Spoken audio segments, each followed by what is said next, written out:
Halo semuanya, jumpa lagi dengan aku Yani Kim di Juma Vlog. Oke teman-teman, aku hari ini habis syuting Mantul Korea. Kebetulan syutingnya itu di daerah Hongdae. Karena udah selesai, sebelum pulang kita sengaja nongkrong dulu di cafe shop, di Starbucks. Sponsor. Enggak disponsorin. Beli dewe. Beli dewek. Nah, jadi daripada ngobrol gak karuan, akhirnya aku bikin konten aja. Jadi konten aku kali ini adalah lo tanya, gue jawab jujur, gue tanya, lo jawab jujur gitu. Jujur ya, kita jujur nih. Oke. Jadi apapun yang gue tanya si Rian harus jawab jujur. Oh ya, aku kenalin dulu. Rian ini salah satu temen aku yang tinggal di Korea. Dia dari Indonesia, Bekasi juga. Cuman ngomongnya nggak senyablak aku karena Gue dia nyablak aslinya, cuman ya jaga image. jaim, dia jaim, betul jaim banget. Jadi dia kebetulan jadi host di Mantul Korea juga, walaupun kadang nggak banyak omong. Ya gue di ini terus nih. Di band. Di ini jarang ngomong. Bahasa Korea gue kelasnya masih cereh, jadi mohon maaf ya. Oke, langsung aja nih. Gue tanya yang ringan-ringan dulu aja deh. Nah, Silakan. lu sebenarnya asli Bekasi apa asli Cirebon? Gue jawab jujur ya nih. Gue kan kalau sama orang-orang bilang gue orang Bekasi, tapi sebenarnya gue itu darahnya bukan darah Bekasi, darah Indramayu. Jadi lahirnya di Indramayu nih. Gue numpang lahir doang.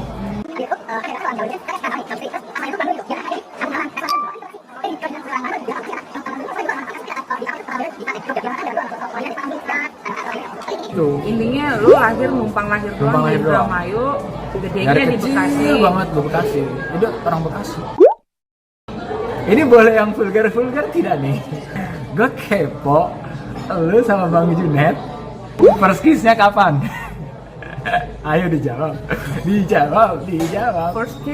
First kiss-nya kapan? Udah lama banget baru ditanyanya sekarang. Ya kan gak apa-apa, kan gue kepo, gue gak tahu nih. Kapan ya? Saking lamanya. Pokoknya pas pacaran 3 bulanan deh kayaknya. Pas pacaran 3 bulanan berarti kan gue tahun 2000, sekitar 2000 pertengahan.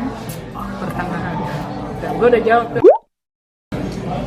Yang gue tahu lu tuh gue nggak pernah pacaran. Serius lu nggak pernah pacaran? Pernah, gue jawab ya. Pernah pacaran. Gue di Indonesia pacaran 2 atau 3 kali gitu. Di Korea 2 kali, tapi itu pas baru datang awal-awal di Korea. Akhir-akhir ini dibilang pacaran enggak sih, lebih punya gebetan aja. Tapi ini gue jelasin aja kan. Di Korea itu buat sampai jadi pacar itu susah gitu. Kadang cuman kayak TTM doang ya, tapi udah kayak pacaran tapi nggak ada status gitu loh. Makanya kadang nggak ada status aja gitu. Makanya gue kan pengennya ada status, sedangkan Lu yang pengen dia orang pengen. Koreanya cuman mau TTM. Jadi kayak gue lebih yang Gue rasa tuh cewek Korea masih mikir penghasilan lu berapa. enggak, tapi gue kalau gitu-gitu nggak pernah ini kan. Lo tau sendiri kalau di Korea tuh kayak jajan aja nggak, bukan cowok yang bayarin semua gitu, lebih kayak taruh 50-50. Karena orang di Korea itu bukan tipe cewek yang kayak gue mau dibayarin enggak. Makanya cewek Korea pun kalau di Korea tuh kayak Dia nyari duit sendiri. Jadi ya udah gue bayar sendiri punya gue, karena misalnya gue bayarin ntar dia bayarin lainnya gitu loh. 50-50 kalau di Korea. Berarti intinya lu udah pernah pacaran. Tapi nggak pernah sama orang Korea. Tapi gue gak pernah lihat lu cewek lu yang mana, lu jangan Jadi enggak gini. bohong mandul. Gue itu pacaran di Korea ya sebelum kenal lu. 2016 kan gue kenal lu. Nah gue pacaran itu 2015-an, 2016. Nah gue kan kenal lu itu main Bigo itu 2016. Mau akhir 2016 sampai 2017 awal. Nah gue tuh pacaran tuh sebelum itu. Jadinya pas kesini gue udah kayak malas gitu lah pacaran gara-gara punya pengalaman seperti itu. Jadi kayak udahlah, kayaknya enak sama temen, nyaman. Terlalu banyak alasan. Sumpah guys, selama aku kenal dia bertahun-tahun gak pernah gue lihat dia pacaran. Yang lalu cuma temen-temen deket gue doang. Serius, gue nggak bohong.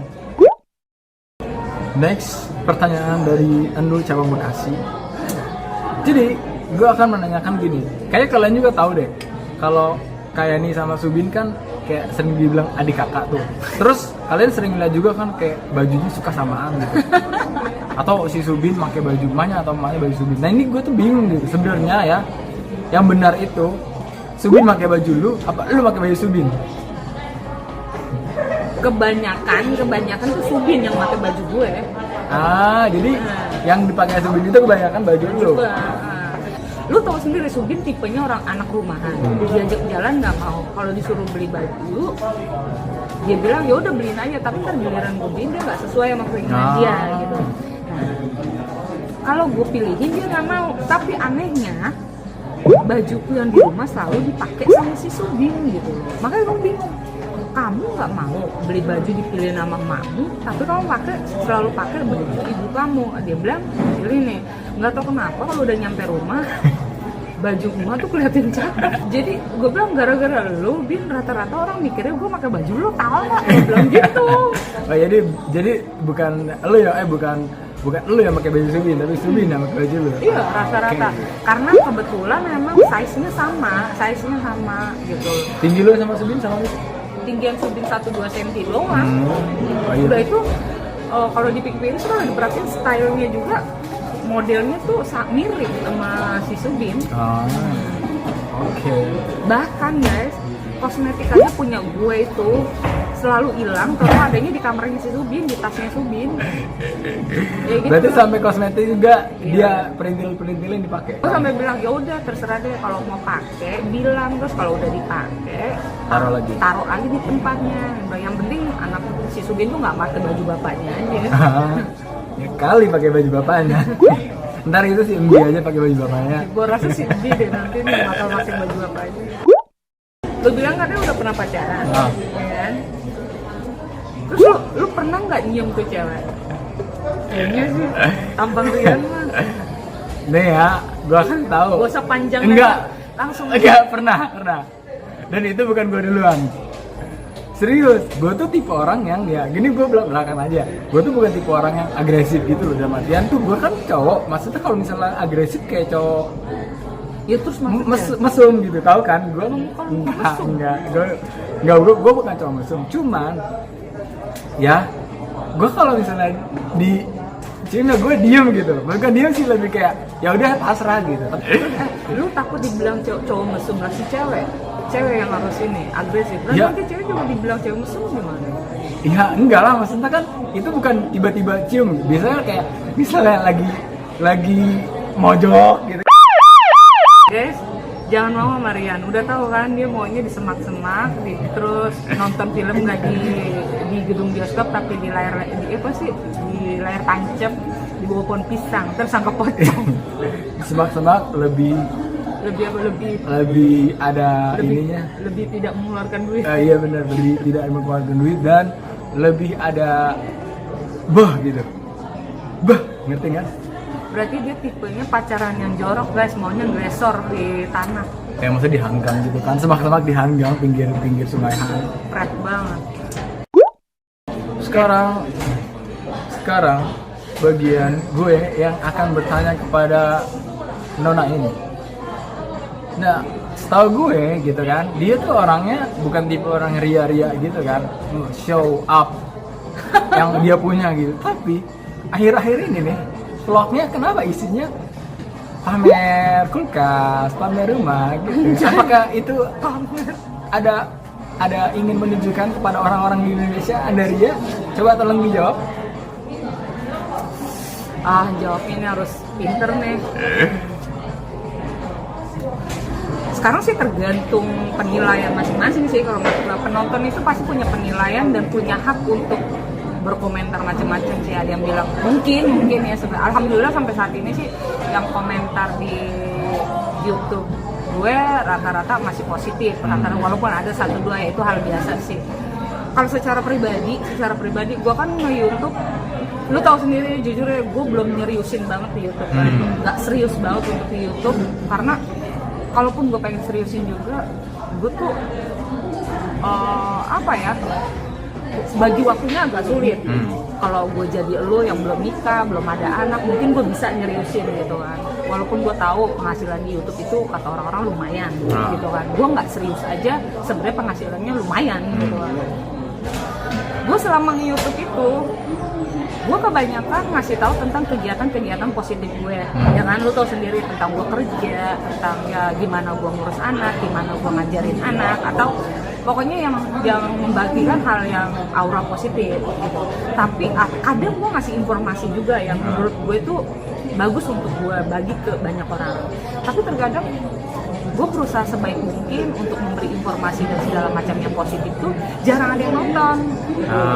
Jarang ada yang nonton. Tapi kalau gue pelajarin di konten-konten orang, kebanyakan yang banyak ditonton itu kayaknya ada tersendiri gitu. Konten misalnya sebenarnya tuh seperti kayak real life-nya gitu.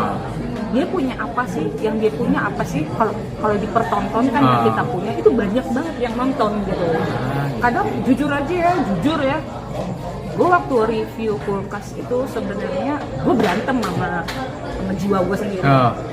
Gue bukan tipe orang seperti itu. Gitu. Makanya gue nanya gitu. Setahu gue tuh lu bukan tipe orang yang suka show up gitu loh. Walaupun gue tahu emang ya lo dari ada lah perekonomian, ada di rumah juga bagus. Gue pernah ke rumah lo. Terus tiba-tiba lo bikin konten itu gue kayak kaget ya. Bukan lo aja. Gitu. Si Kamila juga kaget. Pokoknya pada gila. Tumben lo. Tumben gitu. Kok kayak nih banyak tumben banget gitu. Guys yang SMS-in gue tuh teman-teman deket yang tahu banget sifat aku tuh. Kayaknya lu kenapa gitu segitunya kan diem di rumah gara-gara corona sampai kehabisan konten gitu tau. Oh, sebenarnya 50-50 lah, nggak ada salahnya gue pikir sekali-sekali lah gue bikin konten seperti ini gitu. Dan kebetulan banget kan ada barang baru dan itu teknologinya yang gue sendiri aja benar-benar takjub gitu loh. Gue sendiri aja takjub, jadi gue sendiri jujur norak ngelihat kulkas kayak gitu tuh, jujur gue norak banget. Oh ada tuh kulkas kayak gini. Nah akhirnya saking gue juga norak, gue juga takjub. Jadi ketakjuban kenorakan gue tuh gue ingin berbagi aja. Siapa tahu ada banyak teman-teman juga yang pengen tahu teknologi baru gitu. Gue juga yang tinggal di Korea sebenarnya baru tahu. Gitu loh, ya 50-50 lah. Gue selama ini memang selalu gitu sih. Kalau mau bikin konten kira-kira ini merusak banyak penonton nggak gitu. Positif nggak, tapi akhirnya gue berani sendiri dan gue bilang, gue jujur, gue juga izin sama laki gue ya. Gue bilang, Pak boleh nggak aku mau nge-review ini, aku up di ini. Kalau kamu memang merasa itu ini ya terserah gitu. Akhirnya gitu. Tapi sampai sekarang komentarnya dan responnya positif ya. Alhamdulillah sih ada sih 1-2 orang yang kayak gitu, tapi alhamdulillah dibantu sama teman-teman penonton. Kalau ada yang komen negatif ya diserang gitu, dibantuin gitu lah. Jadi terus kalau masalah rumah itu gue dulu gue pernah, tapi sebenarnya intinya itu gue poinnya bukan di room tour sih sebenarnya. Pertama gue nggak, kan banyak orang-orang yang tanya kalau kerja siapa yang ngerjain pekerjaan rumah tangga gitu. Kalau nggak salah dulu gue sambil beberes, sambil macem-macem deh. Jadi gue nunjukin ya gue ngerjain sendiri gitu tujuannya itu. Kedua, dulu banyak banget itu kan udah 2 tahun yang lalu ya room tour yang itu tujuan gue sebenarnya karena banyak banget yang tanya, Kak bener nggak sih maksudnya orang Korea nggak punya rumah gitu. Jadi banyak banget, mungkin kalau menurut gue ya itu yang nanya masih anak-anak. Jadi dia tuh pengertian tempat tinggal itu apa sih gitu. Sebenarnya di Korea rumah di apartemen ya rumah tempat tinggal gitu, intinya sih seperti itu gitu. Cuman banyak yang salah paham di situ sih. Gue cuma mau ngapain bahwa di Korea itu bukannya nggak punya rumah, memang sistem tempat tinggal di Korea itu ada macam-macamnya. Ada di apartemen, ada di rumah biasa, ada di villa, sama kayak di Indonesia. Intinya sih sebenarnya itu. Jadi gue sekalian ngasih tahu kalau gue tuh tinggalnya di apartemen dan gue kasih tahu sekilas-sekilas aja. Nah kalau yang room tour kali ini, gue memang secara keseluruhan, secara lengkap. Itu teknologi. Ya, teknologi. Gue pikir dan rumah gue itu sebenarnya udah buat tempat syuting loh guys. Dulu dari Kompas itu pernah datang ke rumah aku karena dia tahu katanya rumahku itu sistemnya smart home. Dan aku nggak tahu kalau rumahku itu sebenarnya smart home. Gila nggak? Kompas itu sampai ngubungin temenku yang orang Korea si Joshua. Ada nggak orang Indonesia atau orang Korea yang rumahnya memiliki sistem smart home? Kebetulan dia kenal sama gue kan. Akhirnya dia nawarin gimana kalau ke rumahnya ya di Nuna gitu. Dan di Nuna itu rumahnya smart home. Lah gue yang punya rumah sendiri aja, gue nggak tahu kalau rumah itu dibilang smart home. Ternyata yang sistem smart home itu yang banyak fasilitas yang gue ceritain di room tour gue yang kedua ini gitu. Begitu. Jadi Indonesia pernah datang ke rumah aku, cuman buat syuting sistem di rumah aku. Dan saat itu gue baru tahu kalau rumah gue kayak gitu. Gila nggak? Gue yang punya rumah gue kagak tahu. Gila. Mungkin di Korea itu kayak hal Hal yang biasa. Jadi karena kebiasaan jadi nggak dipikirin Nggak bahwa bikin, itu oh tuh. ini tuh smart home ya, kalau di Indonesia itu termasuk ini smart home Gue gitu. nggak tahu gitu. Jadi intinya sekarang gini, kalau lo tanya itu karena lo ria atau enggak, 50-50 lah. Ya gue pengen ngasih tahu teknologi di Korea seperti apa. Kedua ya biar tidak ada kesalahpaham lagi. Kan banyak juga tuh yang bilang ya kalau di kamar orang Korea pasti begini-begini gitu. Alhamdulillah guys, saya hidup berkecukupan walaupun tidak nikah dengan sultan. Alhamdulillah makan sehari 3 kali, 4 sehat 5 sempurna lah. Gitu. Oke. Ya. Iya ya, lu juga mikir gitu ya ternyata? Iyalah, pasti gini loh, gue pasti mikir, jangan gue, pasti teman-teman yang tadi lo bilang aja kayak Kamila dan lain kayak nanya gitu. Gue pribadi ya, gue teman dekat lo kayak pasti nanya dong, kayak tumben ini nenek-nenek kayak gitu bikin konten yang show up. Biasanya dia kontennya yang kayak nggak pengen menunjukkan dia itu kayak gimana gitu, walaupun gue tahu dia aslinya gimana gitu.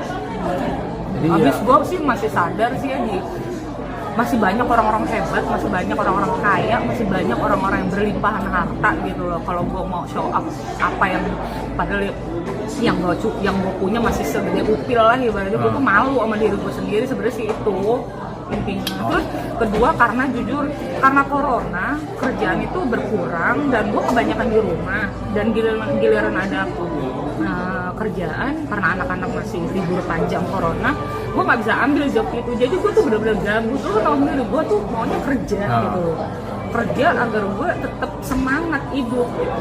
ada tujuan hidup lah ya. Ada tujuan walaupun hidup udah nikah lah. tapi masih ada kegiatan, daripada di rumah kayak udah kelar nyampung ngepel, ngapain lagi gitu kan. Dan gue suka denger ibu-ibu di Korea gara-gara corona kan sering di rumah, jadi ya anak-anak pada rumah tuh pada stres gitu, karena ya dia kegiatan dia benar-benar kesetop, harus fokus ke anak doang ya. Nah gue pikir ini kesempatan baik gue untuk bisa ngajak anak-anak gue ini, si Sudin, si ini bisa punya rasa kepercayaan diri kayak gue, jangan kayak bapaknya itu gimana sih ya, Bukan orang yang ini kamera banget ya? bukan orang kamera. Jadi anak-anakku tuh hampir semuanya mirip sama bapaknya. Dia tuh nggak suka di kamera. Nah, dengan kesempatan ini ada baiknya juga sih, gara-gara corona diem di rumah, akhirnya aku ajakin vlog, aku ngajakin YouTube, aku ngajakin TikTok nih. Mulai kemarin gue udah mulai TikTokan, gila. Tadi gua ngeliat videonya. Ya gitu deh guys, sebenarnya sih karena kehabisan konten. Bener kata Subin, Oma, gak ada konten kan, ada aku katanya. Sebenarnya kesimpulannya sih gue ngomong panjang lebar ya itu, gak ada konten, gak ada kerjaan. Iya, buat corona. Terus